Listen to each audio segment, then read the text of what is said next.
Hi everybody, it's Russ from My Hammers 11. I hope you're all safe and well. If you're new to the channel, obviously, please consider subscribing and hitting the bell notifications so you're notified, of course, of any time we put new content up. Lots of great guests. I know I say that every episode, but it's true, including today's guest. He's a busy man when obviously he's not doing his day job. He is the host, producer of the West Ham Way podcast, co-creator of the West Ham Way pre-match events. I'd love to go to one of them, but I'm too busy. I'm at the ground at like 10:30, so it never works for me. And also he's co-creator of Sex, Drugs and Colton Cole. He's a busy man, but he's got time to talk to us today. It's Dave Walker. Hi Dave, how are you, man? I'm very good, mate. I'm top dollar in these crazy times, but no, I can't complain, mate. How are you? Very well, thank you. Again, can't complain. We've got similar haircuts. Mine wasn't meant to be this short, but my wife put the wrong clipper setting on, and so hey, mate, do you know what? Whilst I'm missing taking the kids bowling or the cinema or taking the whole family to a restaurant or whatever, I really am missing going to a qualified barber because, like you, I've given the clippers to my missus, and fuck me, I look like I've been in a fire by the time she's finished. So. Originally, I gave her, it was my own fault, I gave her like my beard trimmer clippings, and then I had alopecia because they don't work. So finally, we got some. Anyway, I know it was my wife's. It was my wife's birthday yesterday, so I had to sort of like lockdown birthday. You know what can you do? So I ended up converting the garden into an outdoor cinema and stuff, and. Yeah, I know. I know it was cool, and it's my daughter's next week as well. So May is always a busy time for me. Oh wow! Well, you've set the bar now for your daughter's birthday. I don't know how you're going to. Yeah, she's like, I want that. I figured out how to make, and obviously it's nothing West Ham related, but I figured out how to make a sausage egg McMuffin. Like McDonald's, including the round egg. So I did that for like breakfast, and it was like, set the bar. But next year it'll be easier. Hopefully, next year it only cost me £3 rather than. But you can come around and do the McDonald's breakfast for my birthday, mate. Yeah, sure. I do like a delivery service. I have to leave it outside 2 meters away. But apart from that, anyway, let's talk about happier times. Obviously, purpose of this, we interview fans all over the world, all different ages, about their memories, categorising all these great memories and really interesting stories, as well as talking about West Ham players that were important to them or made an impact, maybe positive, maybe negative, but it doesn't really matter. So in terms of you, Dave, obviously you do a lot of stuff with obviously the podcast and the events and stuff, but going back right to the beginning for you, earliest West Ham memory, go. I'd like to put a couple in there if I can. I mean, first and foremost, like many West Ham fans, I was born into it. My family were a stone throw from the bowling ground. That's where their houses were. And I think I was born pretty much into a West Ham baby grow. So I had no fucking chance from the second I had oxygen in my lungs. So, my earliest memory, really, I have to go back to when I was a kid, probably, I don't know, 5 or 6, I would say. And I could never, ever be seen without a ball at my feet. Whilst I was West Ham obsessed, and that was in my DNA, I was football obsessed. I was always in the street or always in the front room. And I remember as part of that, growing up, I absolutely obsessed over the 1986 season that we had on VHS tape.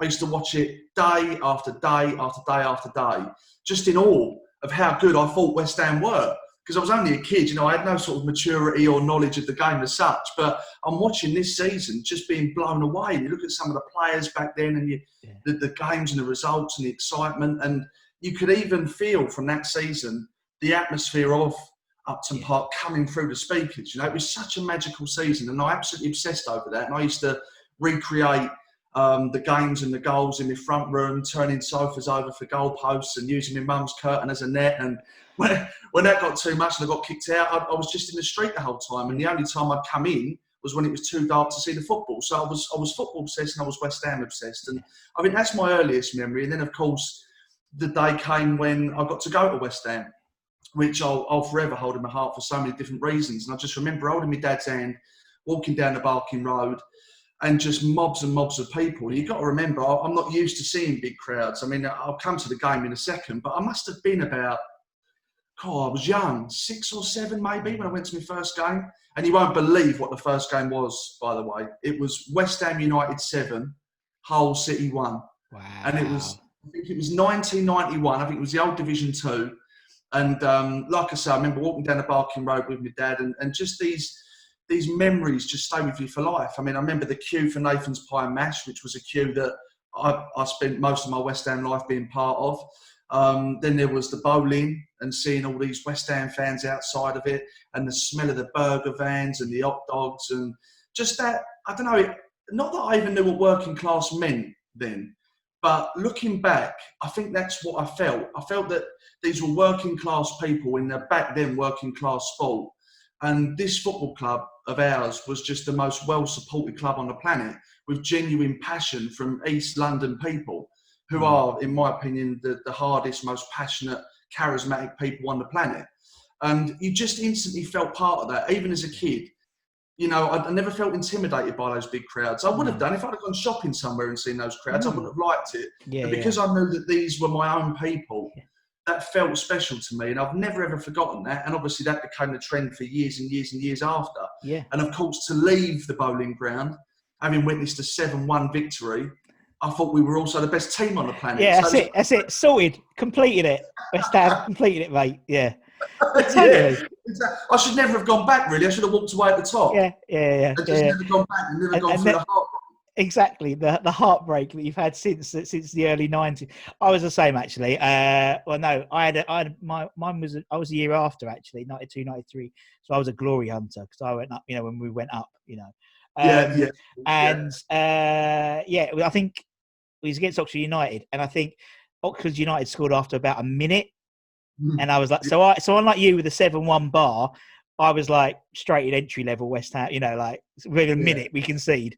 And we won 5-3. I think Julian scored a pelter, but still it doesn't matter. But I know what you mean. And it's true. It's the thinking about it. Because obviously you don't necessarily think about it now, but obviously because we're so used to going to a football match with what's now 60,000 people, and that's a lot of people. For a young kid, that must be really intimidating. But I don't remember that being that intimidated.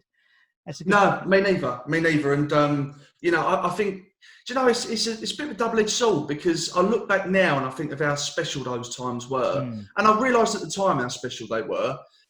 But it's a double-edged sword because they're not special anymore.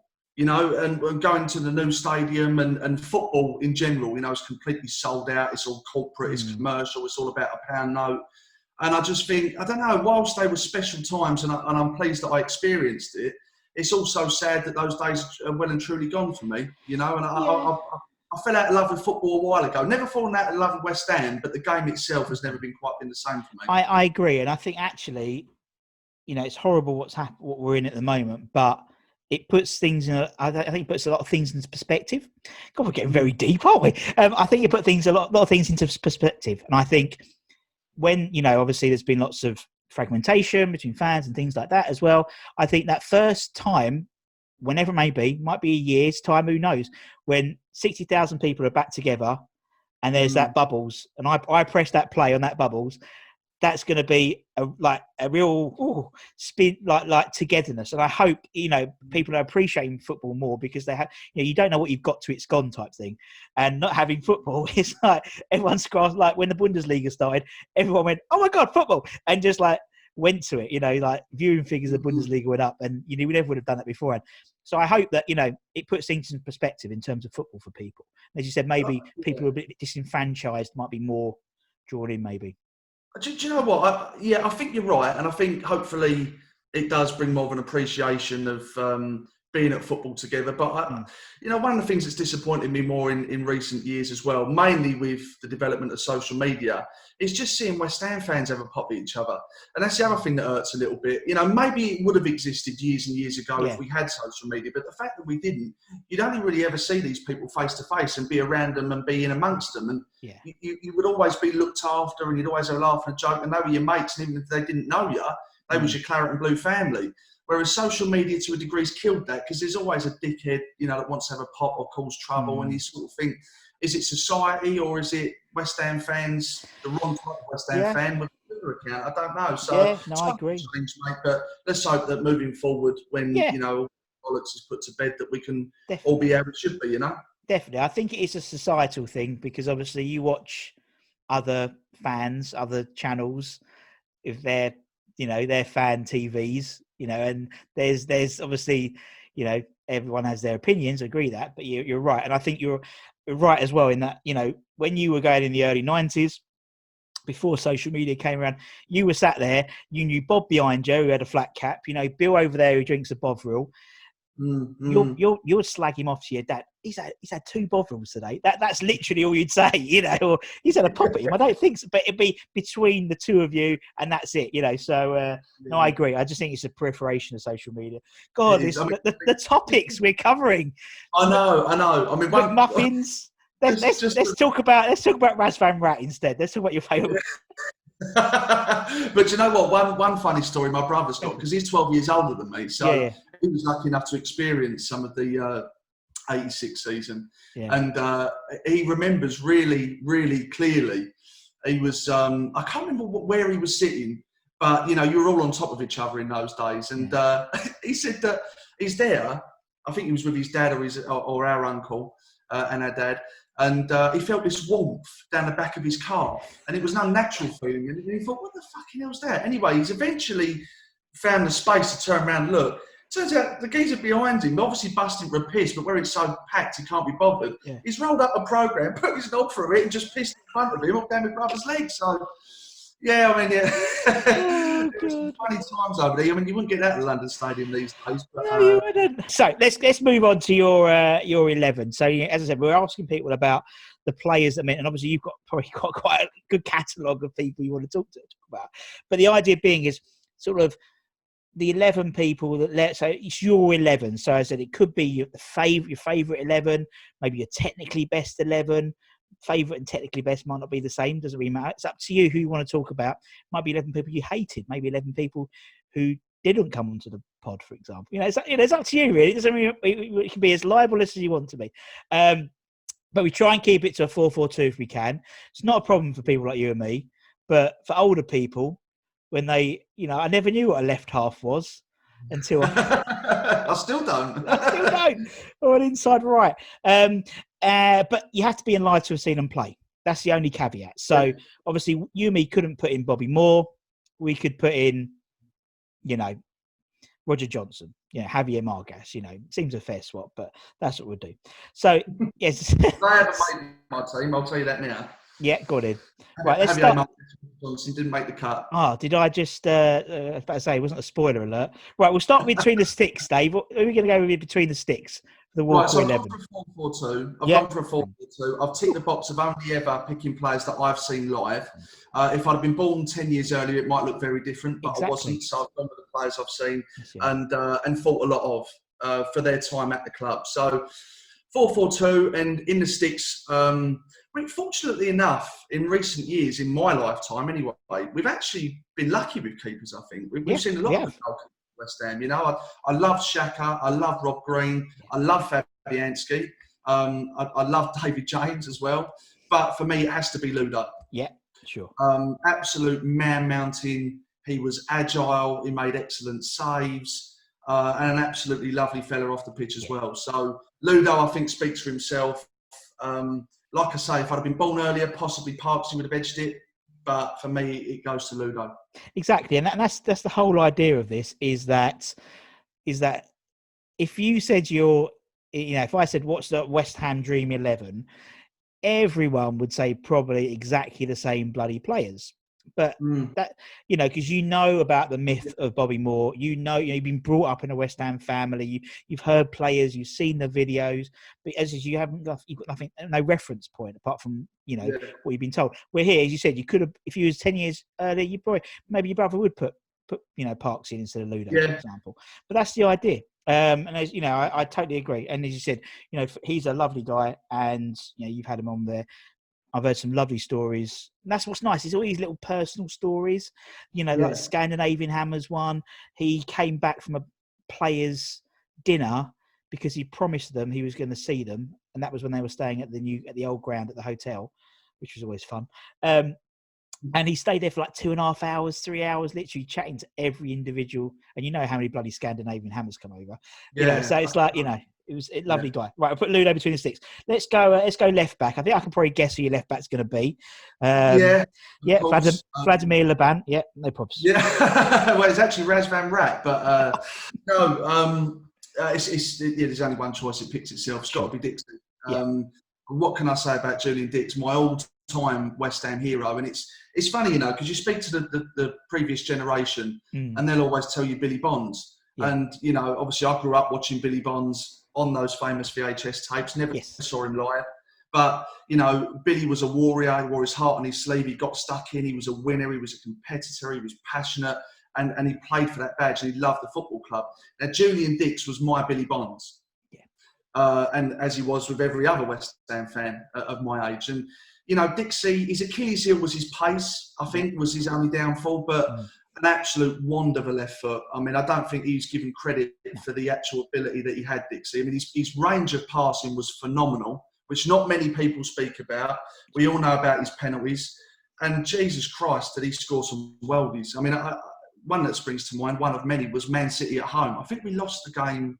Did we lose it 4-2 at home? And Dixie he launched this strike from about 30 yards out, flew into the corner. And you just think, if that would have been David Beckham that would have scored that, they'd be showing it on Sky Sports as we speak. But Dixie was just unbelievable. I loved him as a player in terms of his ability, but mentally, I mean, he was a man's man. He was a hard man, and he was a passionate man who loves the club to this day. Loves the fans. And just a top fella. I can't speak highly enough of him. Exactly. When I was a kid, the reason I first got a skinhead was because of him. My mum spent money on a new West Ham shirt at the time. Well, if you remember Dixie, I don't know if he always done this, or certainly at the time used to cut the collar. I done that to my new shirt, and Mum done her bollocks over that, so that got me in a bit of hot water. I had a hamster called Julian. To this day, I've got a cat called Dixie. I can't speak enough of him. He's West Ham through and through. I love him to death. Exactly, and it's been said before. There's left back, right back. Fullbacks aren't a glamorous position. No. Carragher always tells about Gary Neville always does him over by that.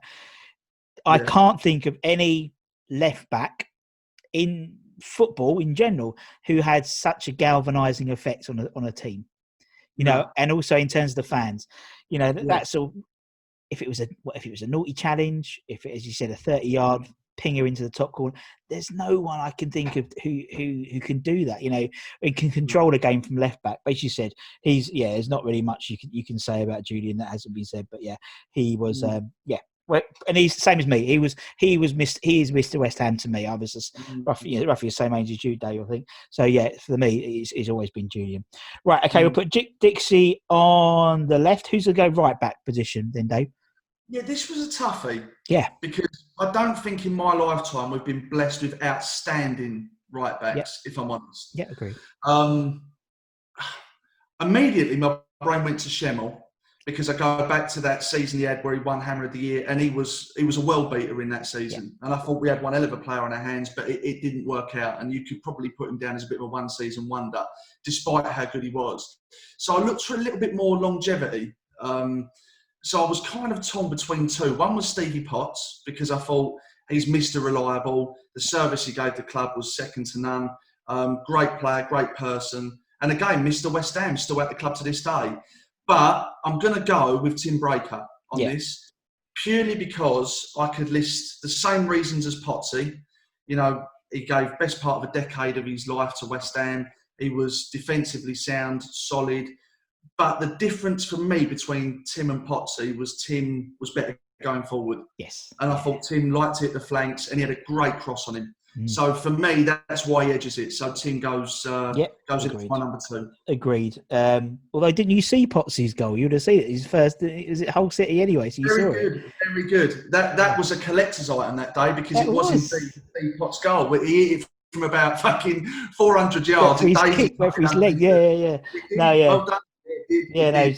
Tim Breaker. Good shout. And watching back, obviously Robert Banks he's digitalising. He's putting up all the end of the season reviews on YouTube.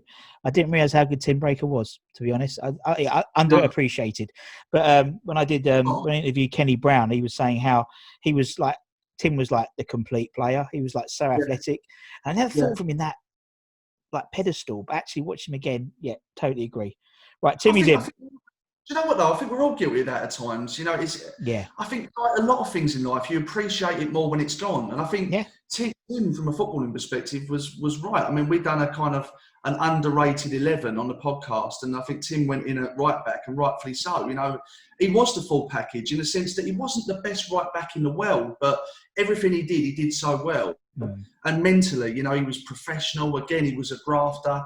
And no, Tim, for me, he's comfortably got that spot in my team. Yeah, good chat. Okay, let's go centre backs. Who are we going to be in your centre backs then, Dave? Well, he's often described as a Rolls Royce, and I think that's the perfect way of describing him. Agreed. Was our third man. Yeah.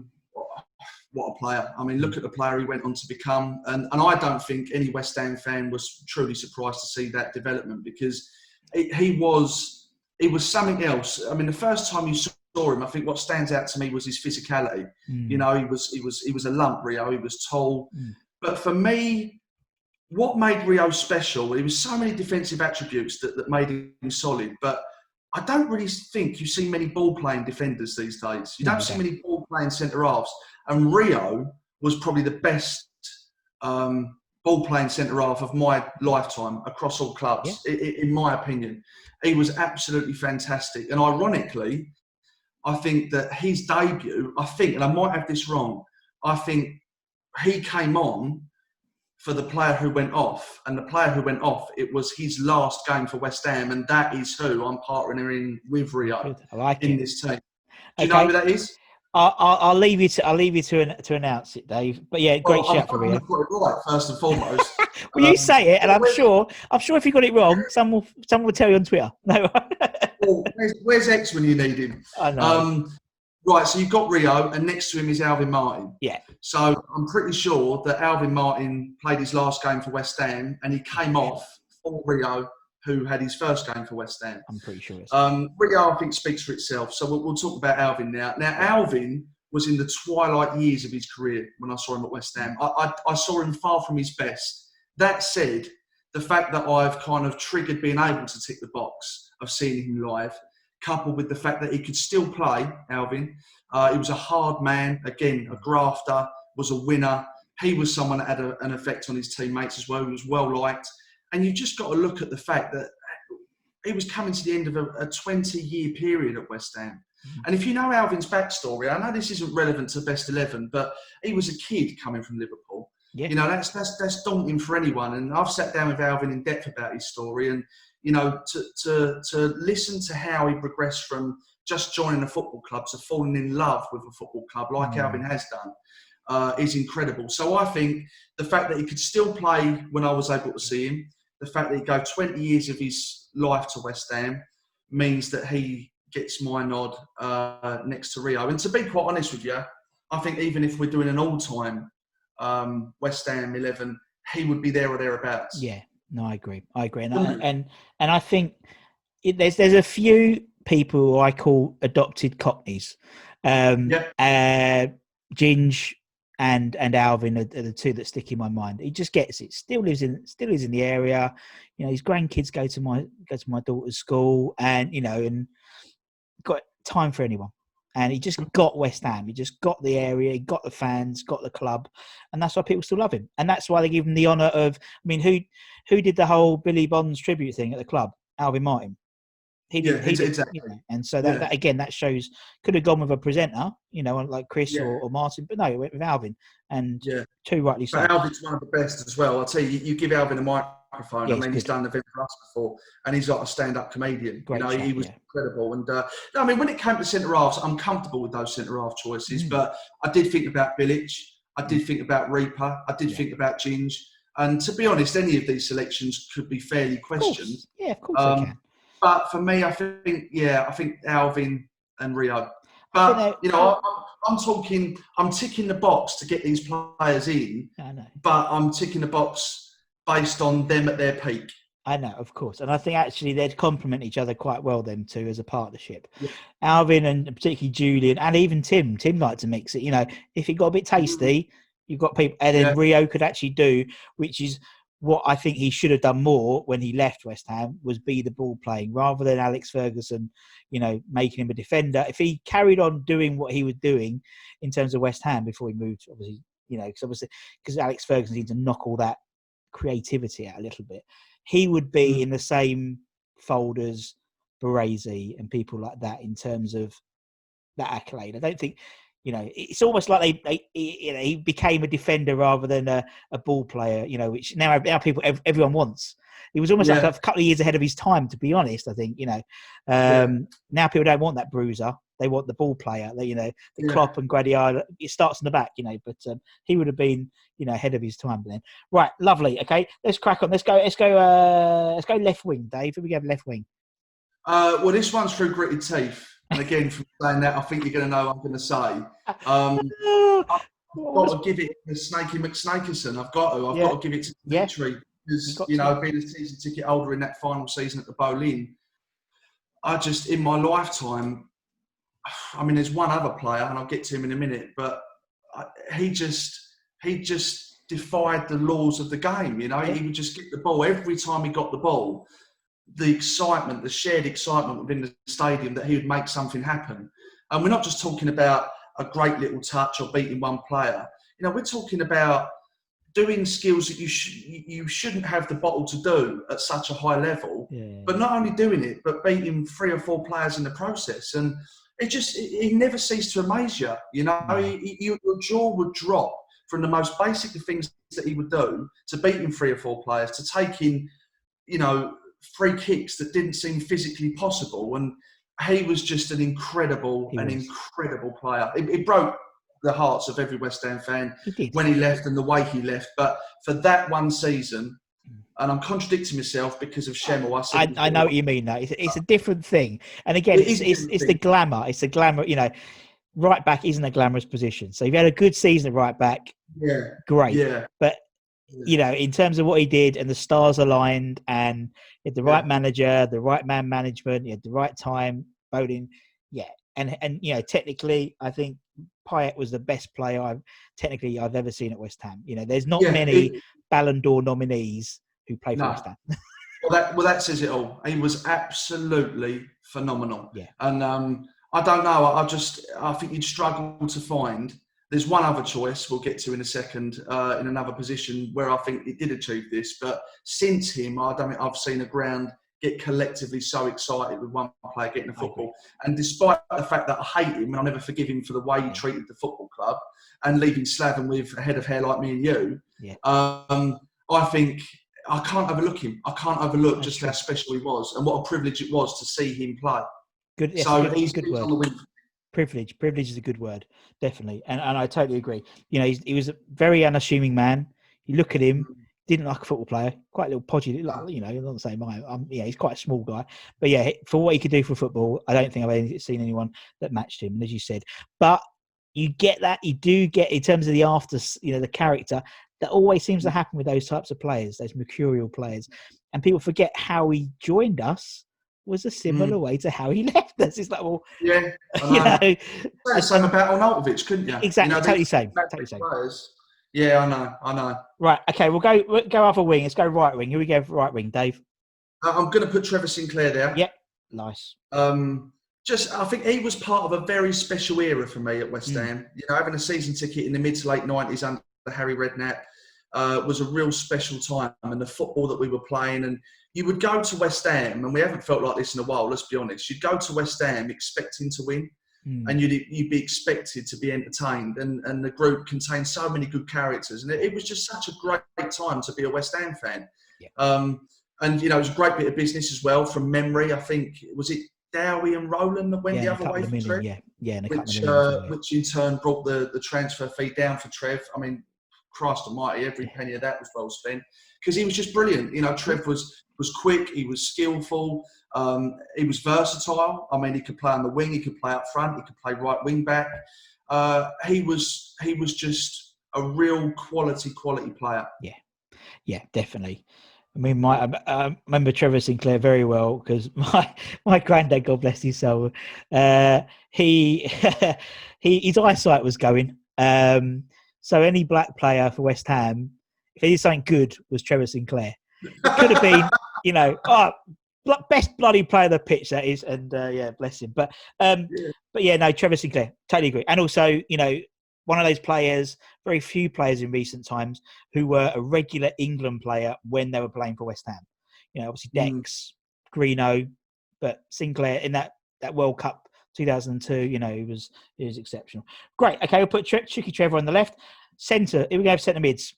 Then Dave. Well, some people when they do this, understandably, probably take this a little bit too seriously, and they start thinking strategically, and you think, well, I'll have a defensive midfielder next to an attack. I'm not into all that bollocks, so I'm going to talk about, two exciting players that have just got to be in that midfield four for me. If I was to go down a strategic route, and I was very tempted with some of these players, Scotty Parker, unbelievable for West Ham, unbelievable. Broke my heart when he went to Tottenham. I don't care what the circumstances were, really went down in my estimation because of how much I hate Tottenham. So I was gutted with that. What a player he was. Even Declan Rice, could get a call up in that position. There's so many players, Michael Carrick, Johnny Moncur, but I've gone with two players again that excites me. I mean, this is one hell of an attacking midfield. I think counter-attack, but the first one I'm going to go with is Joe Cole. Yeah. Because I think in my lifetime, I've never heard so much buzz and hype around a kid coming through the academy like I did with Joe Cole, to a point where I, like every other West Ham fan, was frothing at the mouth to see this kid play.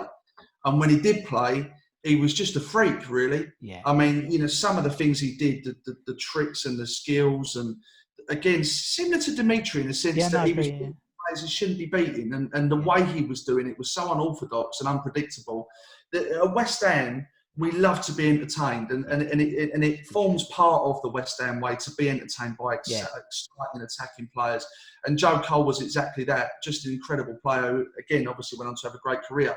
But one probably irrelevant thing I loved about Joe Cole is even up until he retired, he's one player that, it's going to sound like a bit of a strange thing to say, loved the game of football. And when I see players playing football, especially for West Ham, I like to see him enjoying the game. Yeah. If you enjoy the game, you can also be better at the game. And where Joe was so focused, that was all over his face, and he played with a smile, and you could see, it was almost like reminding you of when we were kids playing football in the street and the reason we got into football in the first place. And Joe kind of carried that through to the professional game, but just also happened to be one hell of a player with it. So Joe, great memories of him. And I think it would be wrong of me not to put him in there. I agree. And I agree what you mean. It's like, and the way he talks on BT Sport, particularly when they have live football, so eloquent, so clever.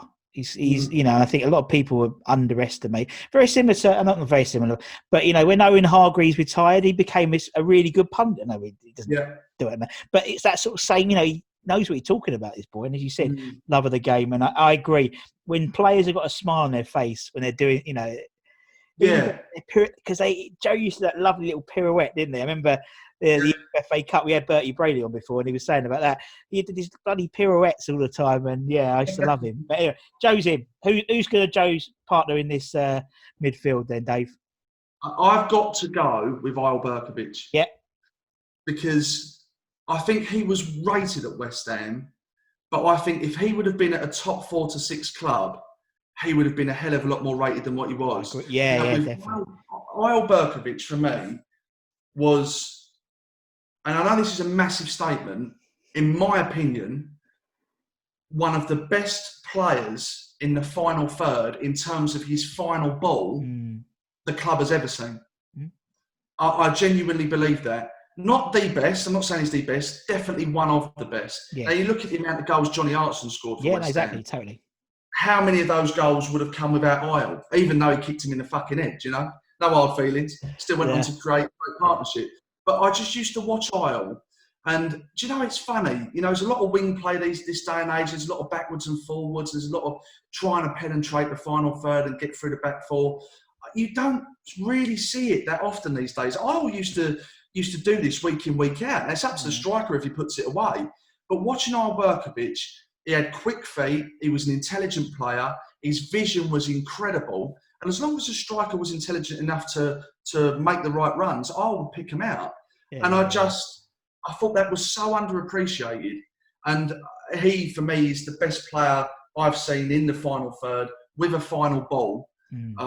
Certainly in my lifetime. So for that reason, I was got to be there. He was one hell of a player. He was great shit. And again, looking through those season reviews, you didn't.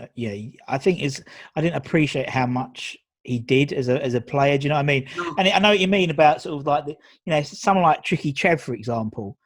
You don't yeah, get that very often. Wingers just staying on the right foot. He's right-footed, put him on the right wing rather than yeah. cut inside, and try and score and just bomb it down the wing, beat the left back, cross it in.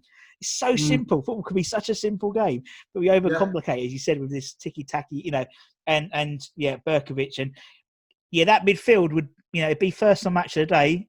That's for sure. Whether it's Mm. 5-0 or lost 5-0, whatever, fuck it. But yeah, love it, love it. Right, okay, who's going to go up front then? Then, David, we've got strikers. Right, I'm going to go with Tony Cottee, Yeah. because Tony's not only one of our own, and he came through the youth system. Yeah. Obviously, I know he had 2 spells at West Ham, so I was lucky enough to see him in the second spell. I just think with Tony, it's pure and simple for me. He was one of the most natural finishers I've ever seen in the game, full stop. He was a fox in the box. And again, you talk about underrated positions or attributes in the game. Yeah, a fox in the box. Oh, God, what I'd give for West Ham to have a fox in the box now. All right, you're not going to get the glamorous 20, 30 yarders or the overhead kicks, or despite the fact I said that, Tony scored an amazing one against Forest a few years back. But typically, you're going to be picking up the scraps. But when you're picking up the scraps, you've got to have the intelligence to put yourself in a position to get those scraps and then put the ball away. And ultimately, when you're looking at goal scoring records and the achievement of what goals can get the side, no one gives a shit how they go in. They can go in off your arse. Would you rather score 5 incredible, spectacular goals a season or 25, 30 within the 6-yard box? I know what I'd rather. I know what the fans would rather. Yeah. And Tony was exactly that. Just, again, he worked hard. He desperately wanted to win. He loved scoring goals, and he was just so good at it. What a natural finisher, and I loved him, Tony. Yeah, and as you said, he was a predator. He was very intelligent, reading that situation. And that takes a real skill to preempt where the ball's going to be. It's like you can stand in the ball with past you, but it's that sort of knowing where it's going to be. No, I totally agree. Great shout. Who's going to partner TC up front then? Well, this is my other hero, and it's Di Canio. It's got to be Paolo Di Canio. I mean, this man. It's hard to describe him. And it's funny, my non-West Ham fan mates, and I try not to have too many, they've asked me in the past about Paolo because they hear how good he is. And you've got to remember that a lot of fans back in those days only had match of the day. Yeah. So if you see Paolo, you might see him score, you might see him do something fantastic. But I always say, do you know what? In my opinion, you'd never really truly appreciate just how good Paolo was unless you were watching him week in, week out for 90 minutes. And that's how I felt. You could get a grasp of how good he was. He used to do some incredible things, but it was the stuff that the cameras didn't pick up on Match of Day highlight reel, And again, it was another era where I was fortunate enough to be a season ticket holder, and just the little things, like a ball that was smashed up into the air and you'd think it'd be touch and go for anyone to bring it down, and it just suddenly would glue to his foot. Yeah. But that wouldn't be enough for him. It glued to his foot, and then he'd just flick it, behind his body and create a chance for someone. Yeah. Moments like that, and for me, Paolo was poetry in motion. Yeah. That's what he was. It was poetry in motion. Good so point. You've got the ability aspect, and what ultimately made him a club legend was his raw intensity and his desire and passion to win, and his no hold bars love for West Ham United and the fans. So you've got someone that excites you, you've got someone that delivers on the pitch, and then you've got that emotional attached with someone. It's a full house with Paolo, and that's why he's a legend. And I couldn't possibly pick this team and not have him in it, because he was a special player. He really was. Exactly, and again, he got the fans, he got it, and for a foreign player to get the fans and get, probably slightly easier maybe for Italian, because obviously the Italian fans are crazy as well and they have a real sort of affiliation, but still, and he had the song, and that song just resembles that whole era for me. There's sort of, obviously Payet's song was that time of year, we were that sort of period of our history, but that song was just it was perfect. And he was, and like someone said to me the other day about Paolo, again a non-West Ham fan, I'll block him soon, and he said what was this big deal, and I said, look, go and find the Bradford City game, right, and just watch it from beginning to end. That's all you need to know about Paolo at that time. Mesmeric, you know, threw his toys out the pram, you know, scores a great goal, then has a fight about a ball. You know, that was him. He was just not, and that's what West Ham fans love. You said that's all. You could have gone there just to watch Paolo. Yeah, easily. He was just, you know, it was like going to the theatre watching Paolo. He was just, you just don't get players like him. He was absolutely incredible. Loved him, absolutely loved him. And, you know, Dixie's my all-time favourite player, but, you know, a fag paper in it. I absolutely adored them both. I adored a lot of these players we're talking about. Yeah, no, me too. And that's the thing. It's great to sort of talk about these players in a bit more context, you know, and your memories and stuff. Because obviously we see it on YouTube, but there's, you know, we selectively remember certain things, and that's what's great about it. Dave, it's been an absolute pleasure. Thank you so much for your time. I really appreciate it.